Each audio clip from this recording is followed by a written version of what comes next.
그 김병주 의원님께서 예, 예. 네. 김용은 무죄다. 네. 그리고 공작 정치의 희생양이다. 네. 국민들이 응원하고 있다. 힘내라. 여기 말씀하시고 끝나셨어요. 너무 감사합니다. 그 김병주 우리 의원님께서 예. 제가 최근에 이제 민주당 지역위원회에서 이제 강연 요청이 있어가지고 가서 강연을 하는데 거기까지 오셔가지고 이렇게 응원해주시고 이래가지고 아주 너무 감사드립니다. 요즘 어떻게 지내세요? 지금 이제 그 아까 말씀드린 예. 그 강연을 좀 하고 있고요. 음. 그리고 이제 어저께 우리 이제 국회에서 네, 네. 토론회 그 준비가 좀 굉장히 좀 여러 패널들 또 이제 발자라든가 네. 이런 부분에 있어가지고 준비를 했었고 또 이제 개인적으로는 이 책을 하나 좀 쓰고 있습니다. 책을 쓰고 있는데 이게 이거 이제 그동안의 그 과정들 최초 공개인데 네. 이 오마이TV 이제 그 기자분들하고 네. 같이 이제 제작권을 많이 아시니까 같이 지금 책을 쓰고 있는데 네, 네. 한 빠르면 1월 한 중순 정도에 나올 예정입니다. 그래서 그럼 오마이북에서 나오나요? 이제 출판은 그 메디치 미디어 출판을 굉장히 많이 하는 메디치 예. 미디어에서 이제 수고해 주시고 그렇게 해서 지금 바쁜 시간 보내고 있습니다. 아니 바쁘시더라고요. 네. 예, 저하고도 그럼요. 저는 민주연구원 부원장 저도 출신이라서 그렇죠. 예. 저는 개인적으로 제가 민주연구원 부원장일 때는 제가 부원장인지 잘 몰랐는데 네. 우리 김용 선배가 부원장 하면서 이 민주연구원 부원장의 일종의 그 뭐라고 그래야 되나 속된 말로 이게 위치를 네. 완전히 바꿔주셨어요. 그래서 제가 어디 꼭 쓰는 게 민주연구원 부원장이 쓰거든요. 근데 옛날에는 별로 몰랐다가 부원장 했었어? 되게 신기하게 생각. 옛날부터 썼는데 그렇죠. 제가 좀 예. 먼저 했잖아요. 네, 맞습니다. 예. 근데 아무튼 이 그 뒤로 그러니까 김용 부원장 이후로 민주연구원 부원장 자리가 엄청 뭐 하고 싶어하는 사람들도 많고 예. 그렇죠. 예, 그랬던 제가 기억이 있습니다. 잠깐 말씀해 주셨는데 네. 어제 상당히 의미 있는 일이 있었어요. 네, 네, 이 네. 조작 검찰 어떻게 봐야 되느냐, 네. 어떻게 할 것이냐라는 제목으로 토론회가 국회에서 있었죠. 예, 그랬습니다. 네. 예. 여당 의원 35명이 공동 주최. 저도 깜짝 놀랐어요. 진짜 예. 많은 의원님들이 그 공동 주최 함께 해주시고 예. 뭐 준비 과정부터 굉장히 많이 도움을 주시고 그래서 어저께 이 발제한 발제문이라든가 네, 토론문은 어떻게 좀 기회가 된다면은 좀 이렇게 많은 사람들이 공유할 수 있도록 그 정도로 의미가 있는 좋은 내용이었고요. 예, 예. 그리고 그리고 나오네요. 예.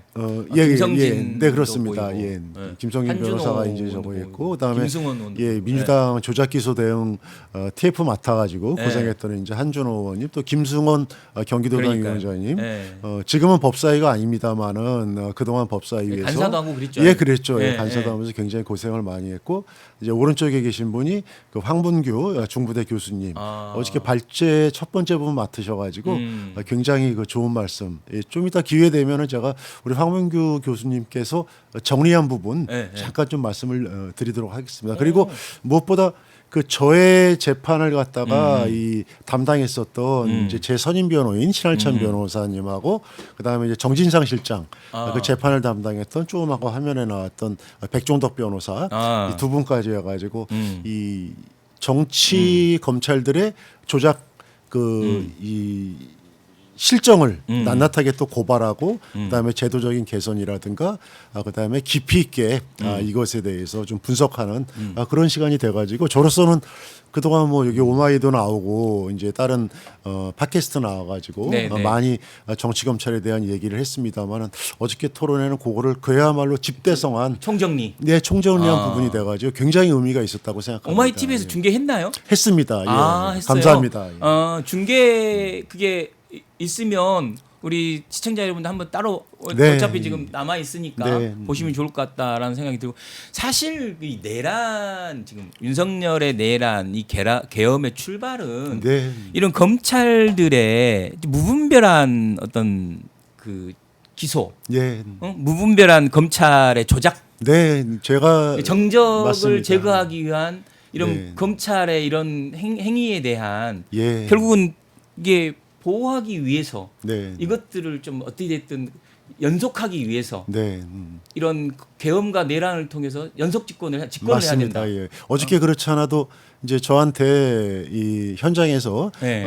인사말을 좀 해달라고 그래가지고 제가 지금 우리 저 진행자님 말씀하신 그 부분을 얘기했어요. 네. 이게 작년에 12.3 내란이 그냥 윤석열이 무슨 뭐 여러 가지 지금 이유가 설이 있지 않습니까? 윤석열이 뭐 네.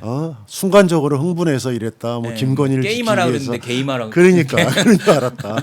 근데 저는 그 제가 일관되게 얘기합니다만은 이제 윤석열이 집권하고 네. 22년도 3월 9일 날 그야말로 이제 정권을 이제 어떻게 보면은 도둑질한 거죠. 검사 정권이. 지금 생각하면 완전히 그렇습니다. 예. 네? 대장동의 그 뭐 50억 클럽이라든가 그 검사 관련된 그 관계자들 네. 이런 사람들이 모두 다 드러났는데도 불구하고 이거를 역으로 성남에서 이루어졌기 때문에 이거는 이재명 당시 후보가 벌인 일이다. 이러면서 전방위적인 공격을 하면서 0.7% 이렇게 정권을 가지고 나서 바로 두 달 있다가 6월 달인가 5월 달인가 그 수사팀이 완전히 바뀝니다. 윤석열 집권하고 사단으로 나서. 바뀝니다. 예. 그게 이제 제2기 수사팀이라고 그러는데 네, 거기에 뭐 이 지금 유명한 그 이제 실무적인 책임자들은 뭐 어미준 검사, 강백신 검사, 이제 특수일부사무. 어미준도 국방하고도 그렇습니다. 근데 예. 저는 그 실무진 정도가 아니라 그 위에 뭐 서울중앙지검장, 네, 그다음에 네. 그 위에 뭐 거슬러 올라가면은 이게 제가 받은 혐의가 대선 경선 자금 불법 수사건 아니겠습니까? 그렇죠. 그 정도면 뭐 어마어마하게 대선과 연관된 사건인데 이거를 그 윤석열의 하명이 없었을까? 그래서 저는 윤석열, 한동훈 이 사단이 벌인 조작행위고 이게 이제 이거를 시작으로 해서 결국은 정적을 사냥하기 위해서 이재명 당시 후보를 갖다가 잡으려고 엄청난 그런 공격을 했지 않습니까? 네, 네, 네. 그런데도 결국은 뭐 360번 넘게 압수수색을 했는데도 실체가 없고 그렇죠. 이제 진술을 갖고 그 사건을 만들고 이랬는데도 결국은 이재명 당시 우리 민주당 대표를 잡지 못하니까 이게 윤석열이 군인을 동원해서 그렇죠. 물리적으로 그렇죠. 저 이재명 당 대표와 그다음에 민주당을 저기 압살해야겠다. 네. 저는 그랬기 때문에 그 내란의 시작이 그 출발이 검란이었고 맞아요. 검사들의 그 준동이었고 조작이었고 그리고 내란의 종결 중에 가장 중요한 부분의 하나가 이거를 척결하는 거다. 반드시 진상을 밝혀서 이들을 단죄하고 역사의 그 심판을 갖다가 보여주는 게 내란 종결의 저는 첫 번째 과제다. 어저께 이제 그런 취지로 인사말을 드렸습니다. 많이 공감해 주시더라고요. 그러니까 이제 원인을 제거하는 게 이 문제의 끝이다. 뭐 그런 거죠. 그러니까 내란 그렇습니다. 종식이야말로 예. 네. 이런 계엄과 이런 그 검찰의 이런 고조적적 이런 그러니까 척결. 예? 그렇죠. 이게 내란을 종결하는 게 아니죠. 내란 종결의 시작인 거죠. 그렇죠. 시작인 거죠. 사건을 진정한 조작하고 네네. 그다음에 이 무고한 사람들을 갖다가 이 사건 그 범죄자로 만들고 맞습니다. 그리고 진짜 중요한 범죄자들은 다 풀어주고 네. 그다음에 기소도 안 하고 그들의 중요한 여죄는 다 덮어버리고 네. 이런 뭐 전형적인 그동안 이 검찰들의 행태가 네. 반드시 처벌돼야지 이제 그 내란 종결의 그 시작이 이루어지는 거다. 그래서 할 일이 너무 많습니다 지금. 그러니까 유일하게 저는 이 과정에서 윤석열 정부가 했던 일은 네. 이 정적 죽이기밖에 네, 네, 예. 없지 않나. 네.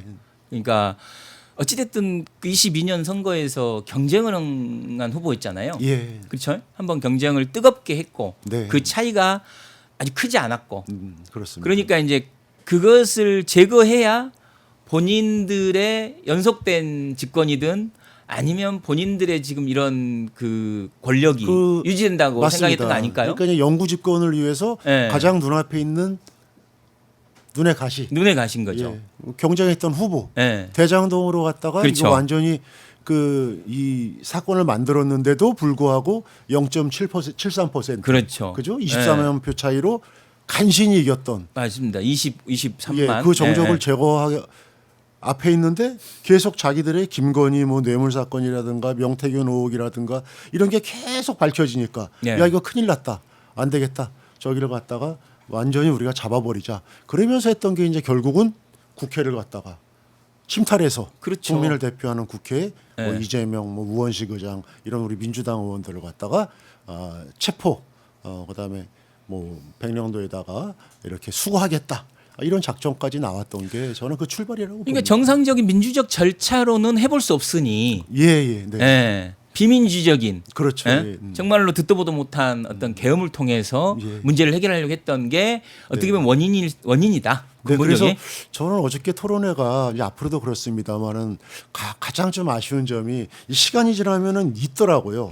이제 어저께도 토론회에 참석하신 우리 이제 그 서영교 의원님이 그런 말씀을 하시는데 우리는 너무 쉽게 있는다. 맞아요. 이게 사건 조작하고 이러는 게 그 어마무시한 그러한 일들이 벌어져서 지금 근데 계속 이제 좀 시간이 지나니까 또 잊으려고 그런다. 그렇죠. 그럼 절대 안 된다. 그래서 네. 이제 뭐 어떻게 보면은 뭐 제가 그 검찰 조작에 제가 3년 동안 뭐 3번 구속됐고 또 3번 보석당했고 아직도 사건이 끝나지 않은 당사자임에도 불구하고 뭐 저도 사실은 이렇게 대중 앞에 나가서 이런 거를 뭐 얘기하고 싶겠습니까? 네. 제가 당한 일들을. 근데 저래도 얘기하지 않으면은 잊혀지지 않을까 생각해가지고 제가 지금 열심히 계속 지금 다니고 있습니다. 그러니까 결국은 이런 사건들이 사실 진실이 뭔지 정확하게 파악하고 예. 그 다음에 이제 책임자가 처벌돼야 되고 네. 그리고 이제 재발 방지책이 만들어지는 이게 이제 사실 일종의 그 프로세스고 그렇습니다. 필요한 일이잖아요. 예. 그래서 그 재발 방지 이제 앞으로 이런 것들이 제도적으로 없게 하기 위해서 뭐 법 왜곡죄라든가 네. 이런 것들이 지금 이게 입법화하려고 하는 건데 네, 그렇습니다. 예. 이거를 자꾸 또 뭐 이재명 정부랑 엮어서 얘기하려는 야권에 대해서는 어떻게 생각하세요? 이제 방탄용이라고 막 그러는데 그러니까 다시 어저께 바로 뭐 논평이 나와가지고 이게 이 검찰 수사를 갖다가 우리가 막으려는 그다음에 곡해하는 그 이 방탄적이죠. 예. 방탄용 이 작업이다 이렇게 하는데 저야말로 이거는 그 국민의힘 쪽에서 조작 검찰을 갖다가 비호하고 방탄해주는 네, 그런 일련의 행동들을 갖다가 계속하고 있다고 봅니다. 맞습니다. 그래서 한 번이라도 그 내란 이후에 국민의힘에서 이 조작된 검찰에 대해서 명확하게 여기에 대한 입장을 낸 적이 한 번도 없어요. 맞습니다. 예, 계속 조작 검찰들을 갖다가 옹호하고 그게 뭐 법사위에서 나오지 않습니까? 맞아요. 법사위에서 네, 네. 검사들이 나와서 그 민주당 의원들이 정확하게 사건에 대한 그 진상과 그다음에 사실을 갖다가 질문하는데 오로지 그 검사들의 망동을 보호하려는. 그래서 저는 뭐 좀 아까 화면 보니까 저기 장도겸 국민의힘 대표가 지금도 필리버스터. 뭐 저기 필리버스터에서 기록을 세운다고 그러는데 그런 뭐 기록도 중요합니다만은 정말 진실에 대한 좀 이 근접해서 좀 접근해서 다가가서 역사에 조금이라도 좀 이렇게 기여하는 네. 그런 야당의 모습을 좀 보여줬으면 좋겠다 이런 생각을 합니다. 그러니까 이창수 뭐 지검장 과거 이창수 지검장 같은 경우 지금 특검에서 부르는데 안 나가지 않습니까? 예. 하지도 않잖아요. 그러니까 저는 뭐 지금 말씀하신 그 작년 12월 3일 우리가 한 두세 달 전만 돌아가 보자고요. 네. 그 윤석열 사단이 임명한 검찰들이 전부 다 덮었지 않습니까? 맞습니다. 근데 그런 그 어떻게 보면은 그 행위의 정점에 있었던 그런 정치 검찰들이 지금도 지난번 항소폭이라든가 이랬을 때 그다음에 최근에 법무부에서 그 인사권을 갖다가 행사하니까 마치 무슨 뭐 대단한 엄청난 부담, 영웅이라는 것처럼. 맞습니다. 그래서 이게 저는 이 전혀 그러니까 제가 좀 아쉬운 게 그거예요. 국민들이 분노하고 조작 사건들이 밝혀졌습니다. 저는 밝혀졌다고 봅니다. 그러면은 최소한의 양심 있는 검사들 한두 명이라도 이거 정말 우리가 너무했던 것 같다. 이런 그 진심 어린 성찰과 최소한의 반성 정도는 나와줘야 되는데 네. 그게 어떻게 보면은 사람 살아가는 양심 고백 같은 사회에 게. 네. 그렇죠. 인지상정 아니겠습니까? 네. 아니 애들도 잘못했으면은 야 내가 잘못했다 미안하다 맞습니다. 이러는 거 맞습니다. 아니겠습니까? 네. 그래서 저는 이게 그냥 단순하게 그냥 검찰의 이 정치 검찰의 이 일탈행위가 아니라 저는 그동안 역사적으로 이 검찰 특히 이 조작에 당사 검찰들은 전부 다 검찰의 최고 엘리트들입니다. 옛날에 시험 봐가지고 성적순으로 제일 위에부터 잘라서 검사 지원하는 사람들은 맨 처음에 보내는 게 중앙지검 아니겠습니까? 그렇죠. 그죠? 중앙지검, 그다음에 뭐 남부지검, 동부지검, 수원지검. 이 친구들이 전부 다 지금 정점에서 범죄 집단처럼 사건을 조작했어요. 예. 이게 다 지금 드러나고 있습니다. 예. 뭐 저기 대북송금에서 이재명 대표를 제3자 뇌물죄로 이거를 갖다가 엮기 위해 가지고 김성태를 갖다가 그 주가 조작범 김성태란 그 쌍방울 그 회장을 갖다가 맞아요. 마치 무슨 뭐 그 조사실에서 사람이 막, 예, 그러니까 막, 그런 저 바퀴 걸리고. 그러면서도 내면에 보면은 검찰에서 뭐라 그랬습니까? 입장 발표할 때 법원도 그랬고 그 당시에 김성태 회장은 사회적인 지위가 있어가지고 그럴 사람이 아니다. 그러면서 저기 이화영 부지사 같은 경우는 제3자 뇌물 이거를 갖다가 혐의를 갖다가 몇 개로 쪼개가지고 지금 3년 7개월째 지금 그 이 구치소 그렇죠. 예, 교도소에서 그렇죠, 햇빛을 그렇죠. 못 보고 있습니다. 예. 뭐 그다음에 뭐 재사건 뭐 여러 번 얘기했으니까 네. 재사건에 대한 거는 뭐 워낙 많이 알려져 있으니까 그랬고 대장동 사건 마찬가지로 예. 최근에 그 진실이 다 나오지 않습니까? 맞습니다. 아니 어떻게 뭐 다들 아시는 얘기입니다만은 뭐 이 부분도 뭐 오마이에서 이제 그 단독으로 특종을 했습니다만은 그 검사가 그 피의자를 갖다가 구치감에 예. 교도소도 아니에요. 구치소도 아니고 임시로 잠깐 조사하려면은 잠깐 대기해야 되는 네. 그 검찰청 중앙지검에 그 지하실이 있습니다. 거기다가 2박 3일 동안 그 두면서 아이 사진 보여주고 이러면서 협박하고 회유하고 협박하고 그렇죠. 예. 회유하고 이러니까 그 당사자가 최근 재판에서 울면서 얘기한 거 아니겠습니까? 울면서 자기가 이런 걸 당했다. 뭐 이렇게 사건을 조작했는데도 여전히 반성도 없이 성찰도 없이. 그래서 저는 이거는 반드시 우리가 정말 발본색원에서 이게 어저께도 제가 최근에 강연 가서도 하는데 마치 이게 김용 개인의 억울함으로 그 생각하는 사람이 있어요. 그런 분들이 또 많고 또 이제 저를 생각해주는 분들께서는 야 용아 너 저기 김용 너 이 다음에 저기 정치해야 되는데 이렇게 계속 이렇게 억울한 것만 강조하면 안 돼. 그래서 근데 저는 이게 저의 개인적인 억울함이 아니라고 생각합니다. 이게 그 기간 동안에 이루어졌던 맞아요. 아까도 얘기했던 정치 검찰들의 이 사건이 정말 단죄되고 처벌받지 않으면 앞으로 또 이런 일이 발생하고 제가 누누이 얘기합니다만은 이제 거의 새해 돼 가지고 신년 돼서 한 8, 9개월 되면은 그 기소청 공소청 네. 공수청 네. 기소청 이게 이제 제도 분리가 되는데 제가 그런 걱정이 드는 거예요. 이 정말 이 제도라는 존옷을 만들었습니다. 그죠? 만들었는데 아니 그 조커가 저기 그 배트맨의 망돌리면 어떻게 되겠습니까? 더 강력해진 조커가 되는 겁니다. 나쁜 놈이 되는 거죠. 그러니까 더 힘센. 그렇죠. 그래서 저는 지금 숨죽이고 있는 저 검찰 잔당들이 네. 처벌 없이 네. 이대로 가게 되면은 또 여론이라든가 여러 기득권층의 힘을 갖다가 맞습니다. 등에 업고 어떻게 돌변할지 모른다. 그래서 네. 저는 반드시 처벌이 좀 빨리 진행됐으면 좋겠다. 그래서 제가 이렇게 방송에 나와서 또 강연에서 네. 그다음에 뭐 여러 뭐 지면이라든가 이런 걸 통해서 이제 다행히 여러분들이 그런 데에 많이 동참해 주시고 아니 아까 뭐 우리 김병주 의원조차도 예. 부당하고 네. 무죄다. 네. 그리고 이건 진짜 조작된 네. 그 사건이다라고 얘기하고 진짜 어떻게 보면 과거 그러니까 윤석열 정부뿐만 아니라 과거에 부당하게 조사당하고 부당한 재판을 받았던 많은 사람들의 이런 억울함을 네. 김용 부원장이라는 이 사람을 통해서 마무리가 이제 끝내야 된다. 저는 그렇잖아요. 그렇게 돼야 된다고 그러니까 봅니다. 이제 예. 부원장 같은 분이 없었던 게 아닐 거예요. 그럼요. 예. 지금도 있을 거고. 지금도 많습니다. 지금도 예. 있을 건데 이것을 공론화하면서 그런 사람들의 억울함을 한 번에 해결해 준다. 네. 근데 이제 고통스러우시더라도 어찌됐든 그걸 감당하시고 가시겠다고 결심하신 거잖아요. 그렇습니다. 뭐 저 같은 경우는 그래도 뭐 정치를 했던 사람이고 네. 또 외부에서는 뭐 대통령의 뭐 측근이었다. 그다음에 뭐 민주연구원에서 상근 부원장을 하면서 이런 저기 활동을 했다. 이런 것 때문에 그래도 뭐 다뤄주고 예. 이렇게 와서 얘기도 할 수 있습니다만은 일반 시민들이 맞습니다. 억울한 일을 갖다가 그 검찰로부터 당했다 이랬을 예. 때 과연 누구한테 호소할 것인가, 누구한테 얘기할 것인가, 그 분노와 그 좌절과 절망은 누가 책임질 것인가. 결국은 사회적인 신뢰 아니겠습니까? 맞습니다. 그래서 저는 저는 이제 그런 부분에 있어가지고 제가 직접 경험했기 때문에 우리가 이제 진짜 그 진정한 민주주의라는 게 가장 기초적인 거죠.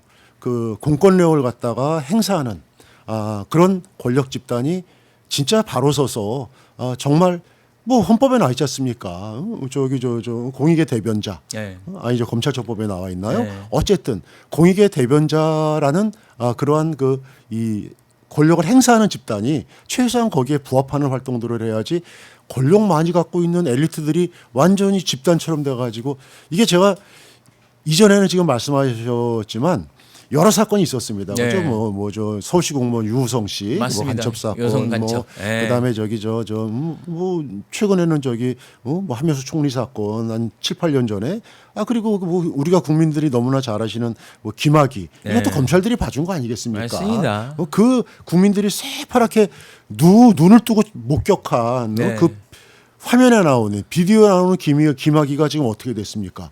무혐의예요. 무혐의에다가 지금 국가 형사 보상금을 지금 청구한답니다.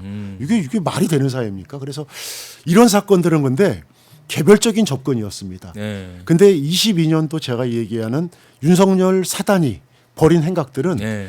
검찰 집단 엘리트가 전부가 결합을 했어요. 조직적 범죄네요. 중앙지검, 완전히. 중앙지검의 특수 일부 3부 네. 드러난 것만, 그다음에 저기 그 수원지검, 네. 그죠? 그다음에 남부지검 이런 검찰 이 조직의 핵심 집단들이 모여가지고 정적을 죽이기 위해서 했던 거. 그래서 오죽하면 저기 그 수사권도 없는 우리 민주당의 조작 기소 대응 TF 네. 여기서 그 짧은 시간 동안에 정말 고생해서 이분들이 뭐 한준호 단장님, 그다음에 저기 우리 김기표 의원, 이건태 의원님, 그다음에 전영기 의원님, 이주희 의원님 이분들이 수사권도 없이 그냥 맨몸으로 밝힌 것만 어마어마한 그 이 사안들을 밝혀서 제가 알기로 법무부의 감찰을 요구한 게 6건입니다.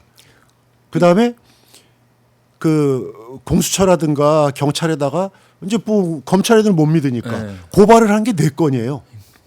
근데 이런 부분들을 좀 빨리 발빠르게 좀 이런 부분에 대해서 서로적인 좀 이 진행이 좀 됐으면 좋겠다. 그래서 저는 뭐 이거는 지금 좀 와전돼서 말씀드리는데 공수처 같은 경우도 빨리 결단을 내려서 네. 진짜 역할을 못할 것 같으면은 공수처장이 빨리 본인이 그만두든가 이렇게 해서 공수처에서 뭐 그저께인가 보도를 보니까 3만 건 넘게 공수처에 사건이 지금 물려 있다고 진행이 안 되고 있어요. 뭐 도대체 뭐 하는 건지 저는 답답합니다. 네.